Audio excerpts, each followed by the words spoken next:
So I tried to boot up episode 10 today.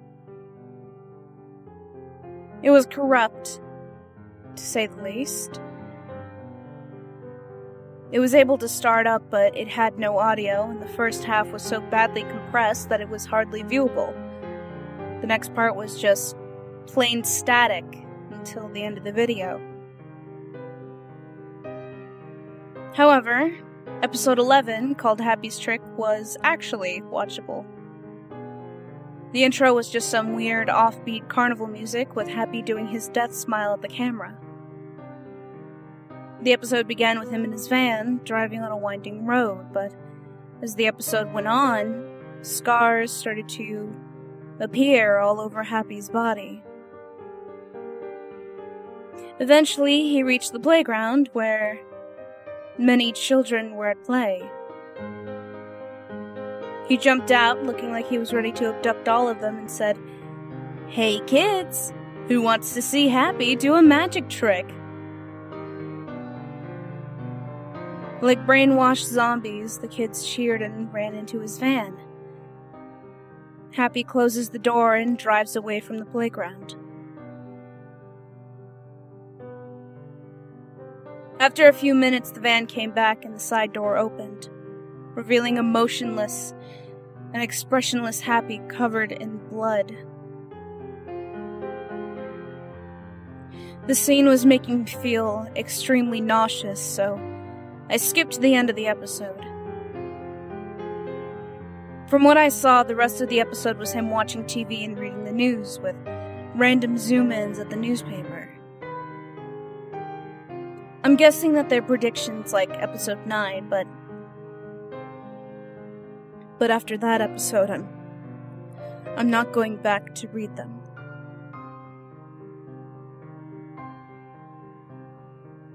There was a very brief scene where Happy began to stab a child, but it quickly cuts back to Happy watching the scene on his TV. It depicted the inside of a space shuttle catching on fire. Why the hell does this show keep showing scenes very reminiscent of future disasters? Once I had gotten to the end of the episode, Happy was holding a knife covered with blood. The camera began to pan down to a table, which had a hand with cut marks laying on it. What was probably the most unusual thing about this episode happened after this scene. After a few seconds of the credits play, it very suddenly cut to a black screen with text that said, "If you get these DVDs, I copied the show over to them from whatever master tapes I could find. I wanted to preserve this show so that the last few episodes weren't lost forever." Now you might be wondering one thing. How did Nickelodeon air all of those episodes? I don't know, they just did.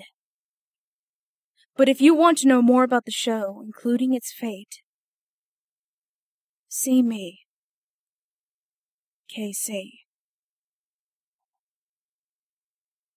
Thankfully, I had a good grasp on whom the KC most likely was. Kevin Seward Christensen, a friend of mine. It wouldn't be out of the question. When I first met him, he did mention something about working with Nickelodeon until the end of the millennium. Wanting to learn more about the show's fate, I went over to his house. What happened when I got there was, to put it bluntly, odd. When I got to his house and rang the doorbell, nobody responded. The door wasn't locked, so I decided to come in the house and see what was going on. I heard a middle-aged woman crying upstairs, so I ran across the living room and up the stairs to see what was going on. Kevin's wife was in their bedroom, crying at a framed portrait of them together.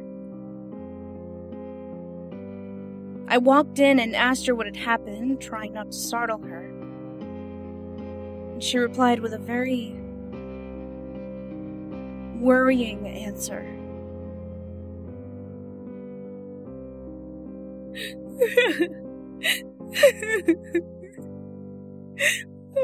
Last night, someone or something took him away in his sleep. The police are trying to look for him, but they've come up with nothing. They've questioned me and searched our house for any evidence, but there's none. Except for the scrap of paper. She reached into her pocket and pulled out a folded piece of paper. I unfolded it, and it revealed itself to be a low-quality photograph of the scarred Happy Appy during the natural scene. While I was at their house, I asked her how those episodes had managed to get aired on Noggin.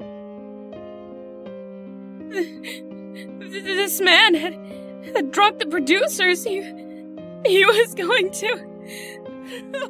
She only managed to say that much before bursting into tears. I could only think that whoever that man was had kidnapped Kevin on the 26th.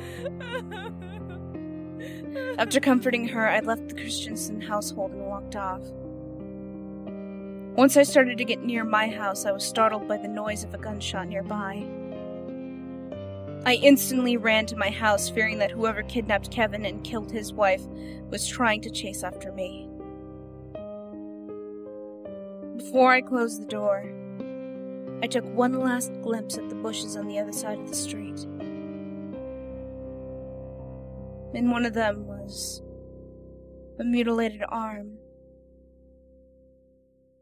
with an unknown figure standing behind it.